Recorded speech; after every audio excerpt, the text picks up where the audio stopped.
আমার নতুন একটি ব্লগে তোমাদের সবাইকে স্বাগত।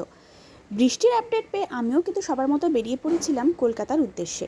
গিয়ে দেখি আমি বোধহয় একাই বাড়িতে বসেছিলাম, বাকিরা কিন্তু অলরেডি অর্ধেক ঠাকুর দেখে ফেলেছে। আর কোন কোন প্যান্ডেলে কী হবে না হবে সেটাও সবাই জেনে গেছে। প্রচণ্ড ভিড়, ভলেন্টিয়ার্সের ভিড়, তার সাথে চারিদিকে লোকজন। চতুর্থী না সেটা ছিল অষ্টমী নবমী, বোঝা কিন্তু দায়। খুব সুন্দর সুন্দর প্যান্ডেল এবারে কলকাতায় করেছিল। আর প্রতি বছরের মতো এবছরেও কিন্তু আমি আমার বাড়ির ঠাকুরের ভিডিও তোমাদের সাথে শেয়ার করব। তাই জলদি আমার চ্যানেলটাকে সাবস্ক্রাইব করে দাও আর আমাদের সাথে থাকো, যাতে তোমাদেরকে আমি দেখাতে পারি যে আমাদের বাড়িতে পুজোতে এবারে কী কী হচ্ছে।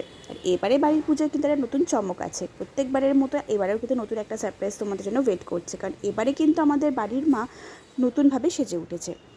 কথায় বলতে বলতে দেখো, কলকাতায় যখন চলে এসেছে কলেজ স্ট্রিট, তখন থেকে ঠিক এরম একটা লাইন ছিল।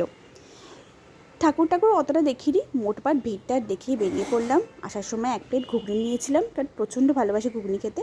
দেন চতুর্থী কমপ্লিট করে বাড়ি ফিরছি। দেখা হচ্ছে পরের ভিডিওতে। কেমন লাগলো জানিও, টাটা।